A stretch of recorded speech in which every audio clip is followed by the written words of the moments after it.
Paulie Wiswood here, live with What Do You Collect at NFT NYC. Guys, we're going to check digital collectibles out here. We're going to take a look at some great speakers, some great displays. Stay tuned. What Do You Collect live from NFT NYC 2025.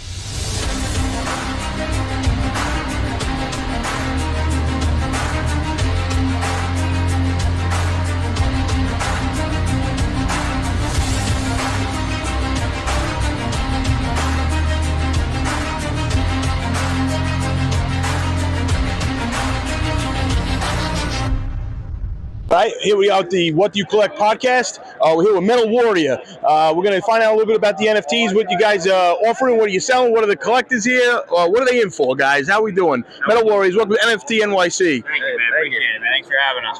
Thank you. So, who came up with this idea? Where did this come from? Where did it start? So the founder of this brand is a guy named Greg Cook. He's the founder of a very well-known beer company and brewery called Stone Brewing. Greg has a passion in metal music, and he sold out on his brewery a couple of years ago and transitioned back into metal music to be able to tell the story of Metal Warrior. Works with a couple of other people, a couple famous musicians, and really talented AI video creator, Jared Cotton, who helped put it together and build out the story. There's a multi-part graphic novel that builds out the lore of the product, and we currently have 8 singles out right now with AI-generated music videos. So putting all that together into a nice package and bringing it into the Web3 space, it makes perfect sense for a Web3 IP. We're going to be launching our PFP collection that serves as more or less a VIP pass into the Metal Warrior universe over the next couple of weeks. So this sounds exciting. Very cool. I love it. So just to fully understand it, NFTs with video and audio, are they fully basically play for how long? Are they on loop? Just a little bit about that. Sure. So the NFTs are strictly PFP, static images, but all of our video content on YouTube, we have we put out real music with real musicians. So that is like a separate portion of this entity. The NFT itself is a static PFP. There's 4 band members, and there's an NFT of each character. So the collection's built out of 5,555 unique units, and each of them have cool traits and make them rare and collectible. That's awesome. And what comes along, say if you're a PFP holder of Metal Warrior, does that give you exclusive access, or a little bit about that? Yeah, so a little bit of that for sure. It serves as a VIP membership into the world of Metal Warrior. Obviously, with Greg's background in beer, there's definitely some involvement in beer, maybe a beer subscription for our holders or something to that effect. It's a metal band first before a Web3 project. We've been in the space or a band for about 2 years now, and we've been building out the lore, building out the music catalog first, and now transitioning into Web3 as a real brand versus a lot of people who do it the opposite way and try to put the cart before the horse and put out the project before really having a business. So that's kind of where we're at. And is there some upcoming events, or say, for example, like you're saying, live music, beer? Yeah. Is there some kind of festivals or things like that on the calendar? And exactly, is that what you got here? Right here. Yeah. So this is the NFT launch event happening tomorrow night. What is that, the 26th? Yeah. The 26th at 6:30 p.m. at Beer Authority right here in the heart of New York. It's going to be an awesome event. Greg Cook, the founder of Metal Warrior, Stone Brewing. We got a couple other people. I'll let Zach explain those. Yeah, it's also a reunion. Obviously, Greg being so big in the beer industry, he has a bunch of friends who are also famous of nature in that world, and a couple of his other friends, the founder of Dogfish Head Brewing and the founder of Victory Brewing, will also be there as well, kind of as a reunion of celebration of the beers that they've brewed in the past and working together and collaboration, etc. So that's coming up, and then we also have San Diego Comic-Con coming up in July, so that'll be our next big event. Oh, nice! That's awesome. So about the collectibles, how about you guys individually? Did you collect before this, or did this start you in your collecting, or what got you started in collecting, and what attracted you directly to this NFT? Yeah. So both Zach and I have been in the space, crypto space, probably about 2016 timeframe, and then about 2020 we started diving into the profile pictures, PFPs, any type of collectibles, things like that. So we've collected our fair share of profile pictures, NFTs, pudgy penguins, some of these other big ones. But yeah, I've been heavily deep in this space. I love NFTs. I love art. And I think Metal Warrior is doing it great by bridging the gap between Web 2 and Web 3, bringing over some awesome art that this massive team is working on. So, yeah. And how about collecting for you? Did you collect physical cards as a kid, sports cards, anything like that you were big into? Oh, yeah. I've been collecting Pokemon cards forever. I was going to say, by Dodgers hat, I'm sure you're a sports fan over here. Sports fan, for sure. Yeah, just a collector in general. I think, anything like this that can bring a community of people together is really cool, makes it like a little bit gamified. So yeah, having like collectible items and things is a huge portion of this brand as well, because it gives something real and tangible outside of just having an NFT. But no, I've been collecting NFTs and PFPs since like 2019, 2020. Big Doodles holder, Pudgy Penguins, like Preston said, and all the blue chips, of course, and then obviously gambling here and there on random collections, trying to get a win like everyone else, right? So. We got you. And as far as the music aspect of this, is what's on YouTube is where they can listen and hear the type of music that's being associated with the NFT, or their live events, concerts, and things like that as well. So our music is currently on all distribution platforms, on Spotify, Apple Music, Tidal, etc. All of our music video content is on YouTube, so you can go ahead and watch all of the videos there. We have eight videos out right now, all AI generated. But the future definitely holds live events. Obviously being a digital band, it's hard to do physical tours and things like that, but definitely like metaverse tours, popping in different universes and things of that nature to really show people what the music's like. And where do the collectors go to get started and find out everything they need to know? MetalWarrior.com or MetalWarriorOFL on Twitter. Talking what Meta rides over here. Let's take a look at the NFT. Let's see what brought you guys here to New York, and explain a little bit about how things are going. Yeah, for sure. Thanks for having us, first of all. MetaRides is building a gaming ecosystem around the digital collectibles, right? So inside a game, you can use your vehicles, avatars, and showrooms, but ultimately our goal is for you to be able to use those in different environments. So it's not just a one game thing, it's about an ecosystem, and inside all of our partner brands like Income Island, some other metaverses, and ultimately some partner gaming worlds as well. So we're building the assets that you can use and take in different places, and ultimately brings more value to the holders that own the NFTs or the digital collectibles. And then also it brings value to the brands and musicians that are attached to those vehicles and such. I love this because it's a lot of like what else I like to do a lot in the community is bring collectors together. Yeah. So it really just seems like the perfect NFT to do that as well. Yeah. You got different, like you just said, musicians. You have different NFT groups. Just as far as they could be sponsored, and how it works is that they're sponsored on a car, on a supercar, or they have drivers. So just tell us a little bit about some of the communities that are involved already. Yeah, so we are announcing at NFT NYC that we're joining forces with Pigeons of New York. We've been partners with them for a couple of years now, but we're dropping a collection with them hopefully in July. Those details will be coming out soon.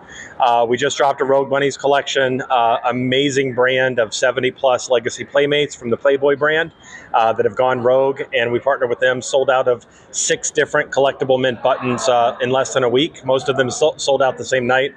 And then we also signed a deal with Tootsie Brand to bring candy-coated digital supercars and alpha futuristic cars to the blockchain. So there's a lot that's happening. I think with the Tootsie Brand in particular, it's a Web 2 legacy brand, right? Everybody seems to know, Mr. Owl or Tootsie Pops or whatever.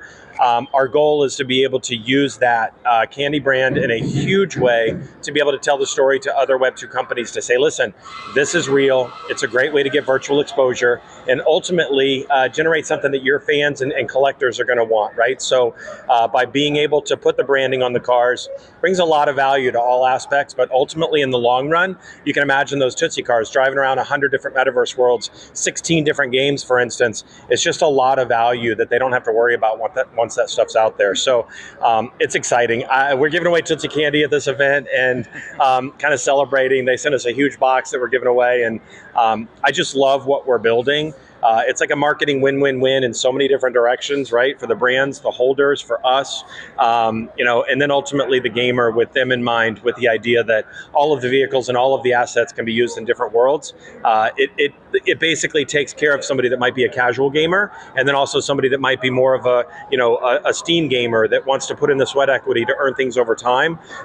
We're building in a way where these assets can reside in all of those types of games. I love it. I love that the fact that it's just a great collaboration, and it brings these communities together. Where it's why not, if you're getting a bunch of collectors or people who are fans of a certain brand, for example, and then you're able to race against each other. I mean, who doesn't like racing? I mean, since you're a kid, you're there with you're building race cars, or you're watching NASCAR or F1, whatever you're watching out there. So how do the cars work exactly? So say if I'm racing my car, what makes it faster? What makes it better? What kind of things are available to help me in the race?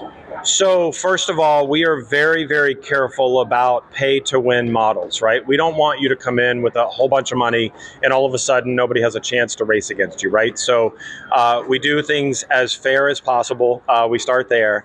I think the biggest thing to take away, and I'm going to give you an example kind of to answer that question. When you come in with, let's say, a Rogue Bunnies car, for instance, and you want to race in our daily challenge, right? So you're on a track that gets faster, the track gets smaller, there's obstacles on the course, and your goal is just to stay on the track as long as possible. That's our daily racer that we're building on mobile right now. But we want you to represent yourself, but also that brand. So the next day, when the track resets, we represent and highlight, I should say, probably a better word for it, we highlight the best racers from the previous day, put them on a podium, show their name, and then also show the brand that they're affiliated with that car. So we're trying really hard to build the games around what we're doing.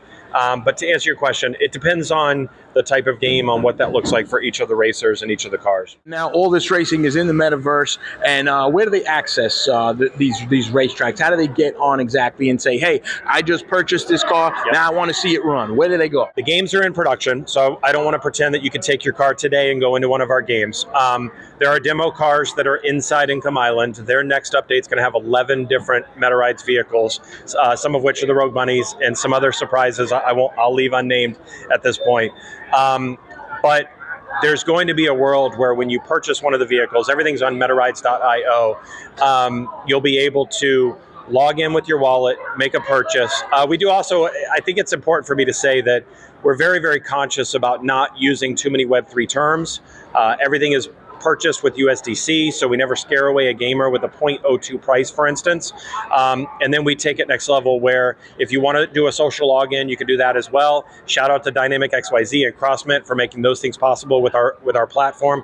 But by being able to log in as a Web2 gamer and owning that asset and being able to log into our games sometime in 2025, with your email, you'll be able to get to a point where that vehicle will load, and then all of a sudden you can represent yourself and your brand in that racing experience. So there's a lot being built. I think that there are so many different ways that we're building horizontally right now by being able to deal with Income Island and Expectarverse and a lot of different metaverse worlds that are hoping and praying for the best experiences for their users, because they want people to come back on the daily, and we're giving them an opportunity to do that. Income Island just built a huge racetrack.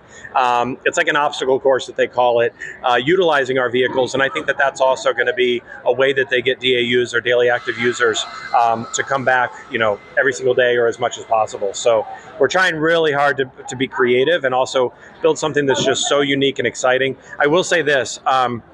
We're not, just getting away from the collectability side of it as well, right? These are digital collectibles.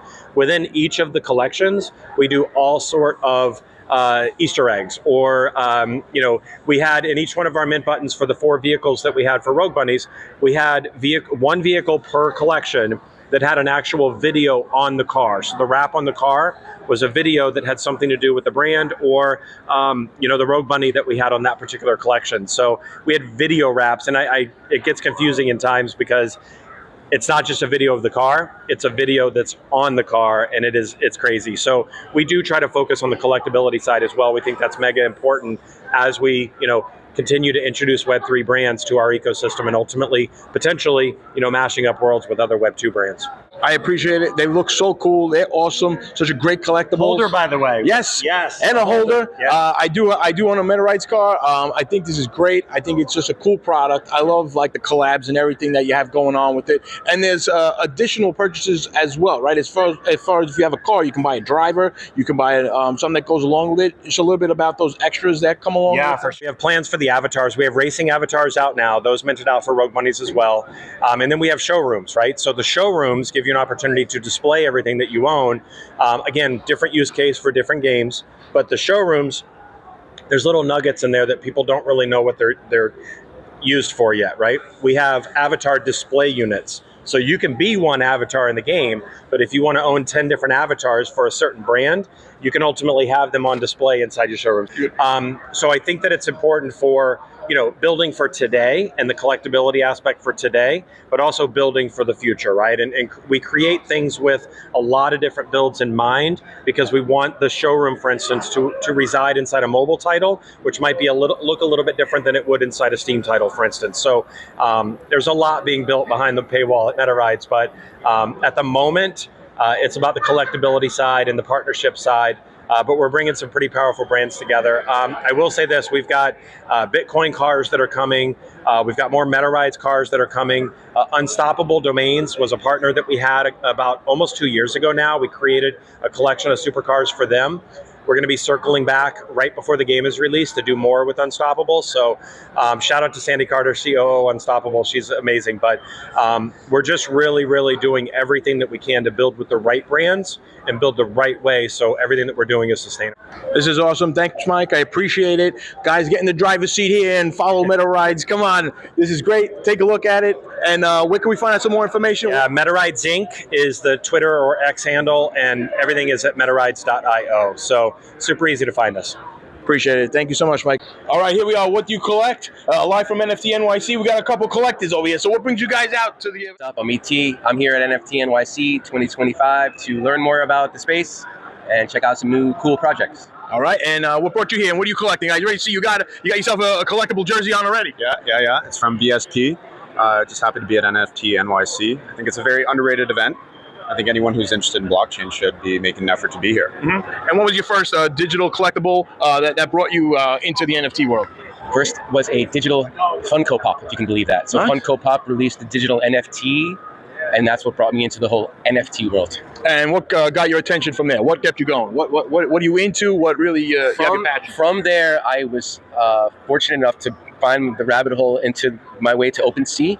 And my first collection that I ever bought was a collection called Tasty Bones, which is not around to this day. I'm wearing a World Wide Web, www, still have a medium apartment, not around. And then you got the old CPG relic here, crypto packaged goods, which is also, this is history. It's like a statue. It's to remember You're like a walking NFT museum, this guy over here. How much do I got to pay for this admission? Very nice. This is all these poor guys' losses right here, one after another. I feel like. You want to forget. That's why you don't erase history. You learn from history. Listen, right? And in about 99% of the shots, you don't take your miss or something like that, right? So you're taking shots. That's all, man. That's all it is. And you got some cool merch. Yeah, and this, dude, it's better. I left my Moonbirds hat at home, so. Very nice, very nice. And how about yourself? What got you still collecting, and what some items that you still have and you love being a part of? Yeah, I mean, what got me into blockchain was Bitcoin and learning about crypto in general and the base layers of blockchain and what makes it have a use case in our world. And then minted a V-Friend, and then that just led to my road of complete degeneracy. And the V-Friends, you got the physical, the digital. Which one do you collect and what's your favorite? Yeah, I got NFTs, cards, collectibles, stickers. I got it all. And did you get to go to any cool events, cool games, things like that? What'd you see? Yeah, I've been to all 3 VCons. Are you familiar with VCon? Yes. Yeah, so went there in the last 2 NFT NYCs. Been around, yeah. That's fantastic. That's great. And what's the future for you guys? What do you think that you're going to be putting your money into? We said, I know you're into the Bitcoin. I was at the Bitcoin event out in Vegas there a couple weeks ago.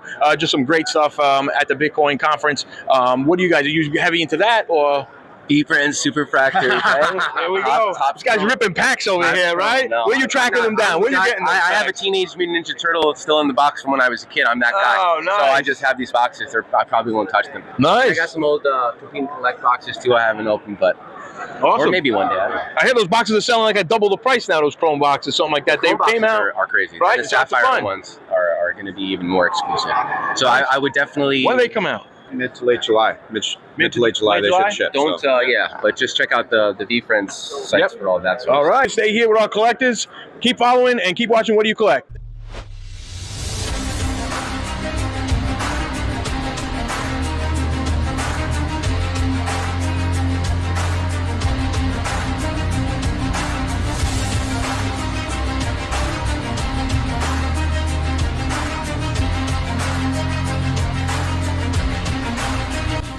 Ethos of our company, Dapper Labs, from the moment it started was that, hey, this technology is more than just currencies. Crypto is more than just about currencies. Crypto is about mainstream applications for real people that add value to real communities, to creators. And so from our very first product, which was CryptoKitties, we took the mindset of how do you build something that anybody can use? And Flow was inspired out of all the problems that CryptoKitties faced, and it was developed for NBA Top Shot, which is a mainstream focused product. And so we worked really hard on the user experience, worked really hard on the technology, but also the developer experience of building great products, as you know. And in terms of like the brand space, the main thing they're looking for is to do something for their fans that adds value to the fan, doesn't take away from the enjoyment of the product, the core product, and is actually safe and keeps fans secure. So nearly 100 million NFTs from Ticketmaster alone, another 50 million or so on NBA Top Shot, another 20, 30 million on NFL All Day. And so the number of NFTs is maybe not the point, but it's more about the consumer applications around it and how to make them add real value to real communities. In the last 6 months, Flow's been the #1 fastest growing chain when it comes to number of developers. And Masari published the Q1 report, but anyone can go verify the data on Artemis. And every single Ethereum hackathon we've been to, Flow is the #1 choice of developers. At the most latest one, 35% of builders built on Flow. The winners use Cadence in their Ethereum Global Hackathon submissions. And so we're starting to see this world where people are seeing the opportunity, people are seeing the technology is actually able to deliver what it says it can deliver, and building interesting products, but that are multi-chain. So there's nothing about Flow that says you can't be on Base or you can't be on Solana. Build the asset wherever you want. Where we think Flow excels is in the smart contract logic, in the business logic that you can, in the utility that you can add to the asset. And so we're seeing a lot of patterns that people are building, but when it comes to sort of writing smart contract logic that hasn't been written anywhere else, pushing the boundaries of what's possible with crypto, that's what we built Flow for. And so now with the EVM equivalents, we don't consider anybody a competitor. Go build anywhere, but the part that you can only build here, you have to build here because it's impossible to build anywhere else. Every Disney Plus subscriber, whoever here is a Disney Plus subscriber, you can go to perks.disneyplus.com in the US. It'll be rolling out globally after this, but Disney Pinnacle, which is our product, is the only Web3 product. Anyone can go claim a free mystery capsule, and that kind of starts your collecting journey, your fandom journey within Disney Pinnacle. And we're seeing people that come in through that channel. And by the way, we did a similar thing with NBA, where NBA ID holders can come in certain cases and claim benefits within Top Shot. People who have status within Top Shot can come benefits within the NBA, get recognized by their favorite teams.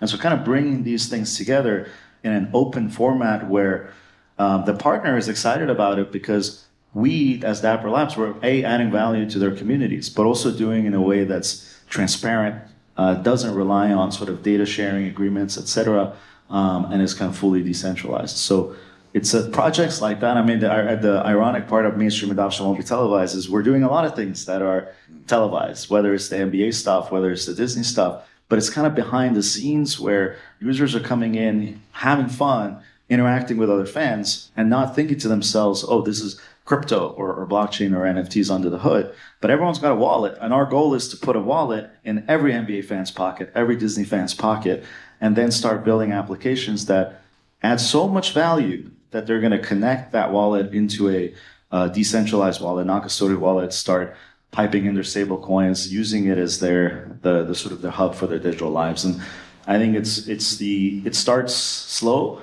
and then accelerates is how I think about it. Hey, we're here with Blink Planet. We're just talking NFTs here. Why did you come to New York? A little bit about the owner of the NFTs and how did it all started. So what were you just telling me? You were about to tell me something about the creator here. Yeah, the sir of Blink Planet, he's an art collector. He Oh, owns galleries in Israel. He owns one of the biggest glass sculpture collections in the world. Wow, that's amazing. Fun fact. And wow, and where is that sculpture? Where is it being housed? Is it on display or is it? He has a gallery in Tel Aviv. Oh wow, that's amazing. And so from that, how did he decide to get into NFTs? How did it all start? Well, Blink Planet starts from art. As an art collector, he saw that the artists that were trying to make it digital were struggling to find somewhere to sell their art. And now it's easy for us to talk about digital art, considering a connection with developers, with community managers, with people that have a strong basis, a strong interaction online. But art, this is new for art, and he was trying to create something that could be accessible for artists from many different kinds. So he built Blink Planet to provide a way for Blink Planet Studio, that came before Blink Planet platform, to show their art to the world. So this was the beginning. And this says a lot about what we're trying to do. What we're trying to do is we are building a platform, a marketplace, an NFT / digital asset marketplace that is accessible. We want people that want to collect art to have access to it without the struggles that are inherent to Web3 technology, creating wallets, forgetting passwords, blockchain, magic key, and et cetera, et cetera, et cetera. We're trying to make it seamless. If you want to collect, if you want to get in touch with artists, you can find your home in Blink Planet without having technical knowledge, walletless, with your social login. So that's what we're trying to do. What exactly Blink Planet is? Blink Planet is a marketplace. It is a marketplace for digital assets. But for example, if you create an account in Blink Planet without your wallet, you can log in with your wallet. But if you don't, we create a wallet for you, and you don't even have to know. You can buy a collectible, a digital asset that could give you access to a concert, for example. It could be a ticket, it could be whatever. And we offer the minting as a service for free. So you can buy a digital asset, you can get the benefits that are attached to it without even knowing about blockchain, about NFT. This is what we're trying to do. It's we want great. to make it transparent and seamless. It really simplifies it for just a common collector or a common user that says, hey, I don't really know about setting up a wallet, but I can go through Blink Planet just quickly with my social login, buy exactly what I see, and that way it'll be housed in your wallet, basically that's minted online for them, and they could log in at any time and see what's in their collection. Absolutely. So whatever you want to learn about blockchains, wallets, NFTs, in Blink Planet you'll be able to mint your NFT as a service for your charge, and then taking it to your wallet and taking it whatever you want or need. And what kind of NFTs right now are being offered on the marketplace? So what are some of your biggest sellers? What are some of your biggest clients on there? Nice. So right now, we are selling, well, we could call it a collection if we see it through the NFT view, but it's a ticket. We're selling a ticket to a concert, a trap music concert in Brazil. Their objective is not the concert. The concert is starting the building of a community around trap music. But we are also, in the next few weeks, we're launching a collection, if you see it through the perspective of NFT, that is a sticker album, collectible. Yeah, and it's for the birthday of the fan base of one of the biggest soccer teams in Brazil. It is called Gaviões da Fiel. The soccer club is Corinthians. And they are celebrating their birthday, and we built a collection that has a master asset that allows us to airdrop other assets throughout the year to celebrate their history and their birthday. They are very related to Carnaval also in Brazil. And so we are trying to build this kind of use cases. The Gaviões da Fiel fans are not Web3 people. I mean, some of them are not Web3 people, but they will be able to collect the NFTs. They will be able to be part of challenges. They will be stimulated to use the secondary market to change their stickers, because everybody wants to complete the album. And they will use blockchain, they will do transactions in the secondary market, they will do minting, and they don't even have to know what they're doing. That's great. That's fantastic because, as we know, the physical tickets have mostly disappeared from real life and real events that are out there. And sometimes, you want something to hold on to from that experience. But this way, it's great because if you're able to go to a concert with somebody, and you could even search other people that have been at the concert with you, even if you didn't meet them there, and you could say, hey, we share the same kind of venues and events that we've been going to. Absolutely. So Absolutely. have you kind of been just seeing, like, how does the reaction from the people from the events how does that land? How does that make them feel once they're able to see that? Well, the owners of the event, the artists, they are very inside Web3. So this idea came from us, but we met them in an NFT event in Brazil. So they know what they're doing. From our side, what we are trying to do is we need to come up with ways to explain these digital assets, these NFTs, in a way that we don't need to explain. So what we are testing in this venture through this concert is communication, is language. I really do believe that we have plenty of words in our dictionary, so we don't need to invent. It's not an NFT if it gives you access to an event. It's a ticket. It is not an NFT if it changes your character inside a game. It's a skin.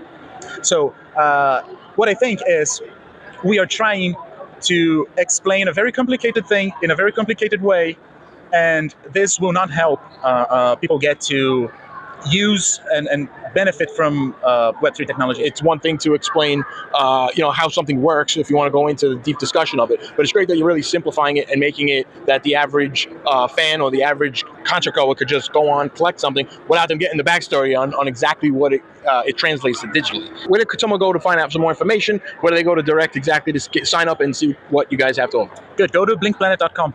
Also find us in social at It's Blink Planet. ITS Blink Planet. You want to tell us a little bit about the display? Yeah, of course. Here we have the NFT digital frame. So as we can see the pictures on the screens, that is the real NFT from the artist. As you can see from the tail from the screen, is quite different from ordinary screens because we use QLED backlight technology. So this makes the picture looks more brighter. 3D almost. Yeah. It really comes out. That's great. That's really cool. Yeah. So this is our hardware work. So it makes your NFT more visualized to people. Also with our screen, we also have a software that we will apply and ChatGPT to make it AI assistant to you. So you can wake up the screen by call the names of your fire and your pictures you wanted to show. Yeah, so it'll keep rotating. It'll keep rotating your collection if you like, or is it just one image at a time? One time for one image, but you can have more. If you have more collections, you can put it in the gallery. Then you can show it from for different pictures in different time. Yeah. That's cool. That's great. And what kind of collectibles? Any kind of digital collectibles or videos can work in this, or does it have to be a certain format? Yeah, it's got to be a 1:1 ratio, so it will fit the screen better because this is a square shaped screen. Yeah. Fantastic. And where do we find more information from Headson? Yeah, you can go to our website, headson.net. Yeah. Here we are with Disco Cats. Just want to get a little bit about what you guys have here with us today, and a little bit about the collectible. So how did this all start? First and foremost, shout out to Top Shot. My name is Vita TV. I'm one of the advocates here with Disco Cat. And big shout out to our model that's in the background with us as well. You guys are watching on that screen, Disco Cat. It's an amazing platform in the metaverse. Find it at Decentraland Metaverse, a metaverse on all social media platforms as well, but you can look them up specifically on crypto Twitter. Well, check it out. Disco Cat is also a liquor company, right? Powered by the back end of its development of vodka type liquor. As you can see here with this nice beautiful bottle, it's all inspired by a creation with animal as donations for the charity of animal organizations. Each bottle donates to the cause. You guys will be helping if you guys purchase a bottle. With that being said, also entertainment is the back end of this as well. Entertainment as DJ Stu Kwan in the back end is performing live, which is also viewed in the metaverse in the form of avatars. That's awesome. So basically, you're tying in music, you're tying in partying, alcohol, animals. This is real cool. So what gave the start to all this? How did this begin? I'll tell you this much. For those that were born in the era of the disco era, which may be a little bit past my era, I won't dox my age, but for those that do remember that era, this was all inspired by those amazing moments, right? The party moments that today are exclusively, basically drained out of time, right? Bringing those moments back to existence in this time and era in the 21st century, 2025, is something that we want to bring in back from the nostalgic era to the new era of time that we're living in now. And I would say an amazing individual, which we won't speak on who it is, but amazing talent, amazing founder who thought of this idea to bring this to the young adults today in 2025. I'm originally from Brooklyn, as you can tell from my accent. So when you talk disco, I know exactly what you're talking about. We're going right back to Saturday Night Fever. We're going back to Studio 54. I wasn't there in that time, but I wish I was, because the music I still listen to. I got the Bee Gees, the Tramps. I got all that stuff available. I love the vinyls. So are you big music fans as well? And how does the music portion tie into this? So the music portion, honestly, is a very influential moment for the younger adults today that may have not understood what disco is, because they're being so much younger, right? It's a whole different era today. Now today it's hip hop, rap culture, and it's just sort of phased out through time. So bringing back that nostalgia flavor, that type of feel that we once felt, at least my parents felt, it was something that was inspiration towards the brand itself. Now the liquor side of things just adds the flavor and the sauce to the moment, right? Who wouldn't want to drink a nice little piece of vodka, listen to some good disco, maybe a live DJ in the virtual world experiences. Now check this out. These virtual world experiences can also be viewed within the metaverse on virtual headsets, right? VR headsets, on the laptops, PCs. This is what's creating a new extensive use case where accessibility meets fun, entertainment. Someone around the world who cannot make it to these physical locations can now tap into the metaverse, right? And that is what's bringing the exclusivity behind these moments, these entertainment moments. Stu Kwan, who you see right now, as you see in the back end, is actually being live streamed in the virtual world. Each avatar that you see there represents an individual from somewhere around the world. Those individuals are coming in to party like if they were part of a nightclub, but they're hanging out with all of the people that may be from different regions of the world. This is the social side of it. So I think it's real cool. I love the music. I love the idea behind all this. I know, as you said, to reach out to the youth today about disco music. Panic at the Disco might be the only thing they know about disco. It's not a tragedy, though. It's not a tragedy. Yeah, very remember true, that very song? true. Yeah, I remember that one, man. Thank you. And how about yourself? What got you into taking a look at these collectibles? Well, I haven't collected anything yet, but I am interested. Maybe How about as a kid? How about your collectibles? Pokemon? Pokemon for See, I knew sure. you collected something. All right. Yeah, no, but Pokemon is definitely my go-to. I actually grew up in downtown Manhattan near Chinatown, so that's where that came in. Okay. Everyone's a collector. You just got to find out what it is, whether it was as a kid or you never know. Things come back around nowadays. So it's great to tap in and take a look at what you guys have. And where can we find out more information, exactly where to go? Well, you can check out on social media on X, DiscoCat. You can also check out more information that's being broadcasted in coverage with Vita TV, VTATV_ETH. We do the media coverages for DiscoCat as well. And in the metaverse, decentraland.org, download the app, type in DiscoCat in the map. It'll take you directly to that virtual world you saw there. And you can catch all the fun there virtually as well. What do you collect? With Paulie Wiswit. We're here to talk a little NFTs today at the NFT NYC. Guys, how we doing? How's everything going so far? Everything's going great here. It's going great. And what do we got for us today? What do you guys? Where you from? And what NFT here you showing us? I'm from Philadelphia. Are you from Philadelphia? Actually, I'm from New York, but I love cheesesteaks. Yeah, I mean, it's the thing. That's why I asked. The Whiz Wit, you got to get a Whiz Wit. Yeah, Otherwise, you put cheddar, you put something else on it. It's not a cheesesteak. Just go to White Castle. Don't even bother getting a cheesesteak. That's 100%. it. All right, we got it from real Philly guys right here to tell us the truth on this. Yeah. So, what NFT you bringing us today, and what are you guys talking about? A little different than a traditional NFT. So we're One Mug Coffee. We're a brand built on a mission, but we're built by community. So all of our members are on chain, right? So we have a membership rather than just having subscriptions, and those people get close access to the brand and a bunch of cool stuff. As far as being a member, that's the only way you can order the coffee. That's the only way you can get it. Anybody can order the coffee. Okay. Our members have a unique store that they're able to go into. You get rare roast, you get discounts on everything. Okay. So it's just a little bit more of an intimate interaction with the brand. You're kind of a part of the community more than just a consumer. Very cool. And how did this all start? Where did you guys get this idea, and how did this? Where did this come up?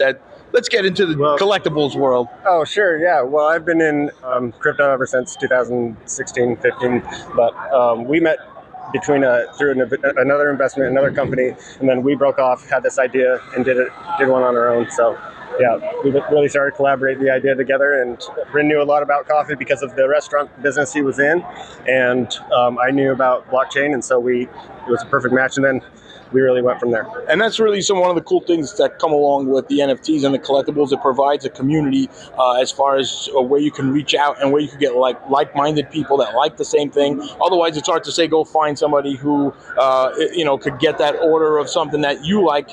You could keep that community together. Is there a way that they all keep in contact, or social, or events that go on? I think that's sort of what we built the entire brand on, right? So I owned restaurants in the Philadelphia area for a long time and started opening them up overseas. So we had locations in Uganda, right? We did giving locations there. And when we were doing that, I saw the need because we were sourcing coffee and those guys have it rough. So whenever anybody buys coffee, it goes back and we supply water towers to those farmers. So we just built one yesterday on a big, massive farm there.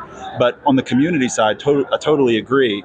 I always think like the most powerful tech that's come out of the space are digital communities, right? And usually it's based around some sort of shared NFT or whatever it is. I think if you could take that digital community and give it a mission, and then that mission has impact, I think that changes the world. So we're really built on the community building the brand, whether that's our holders, the farmers, just one community as well. That's really what is unique and different about the product. And what makes the coffee so special? What makes you guys, the flavor of your coffee just... Well, really our mission is what gets us the ability to get the best coffee, because we are in contact with these farmers, we have relationships with them, we know the community, and then that's where we're able to source the best coffee.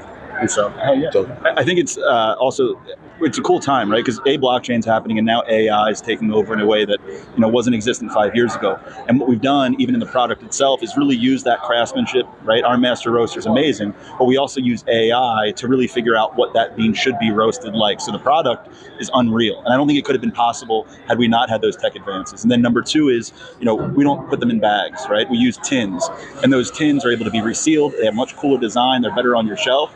So I think from the product design to the product itself, it's innovative and unique. It is awesome, because I've been drinking coffee since I was a kid almost. Italian families over here, that's all we do is drink coffee. I try to sneak it to the kids when they're little. Like, hey, have a test, but I remember those tins. Yeah, no, true, not at night, but you want those kids sleeping. But it's a good way to get them to sleep. Quick story, I once drank a 6-pack as a child of Manhattan Specials with espresso soda. They came home, I was running around, buzzing around the living room. Yeah. 60 minutes later, I was out like a light and slept almost to the next day at 12 o'clock. There's a trick. There's a trick. You want to get your kids to sleep. There we go. Here's a little tip. I appreciate it, guys. I love it. And where can we find out more information about the product, and where can we get involved? OneMug.com.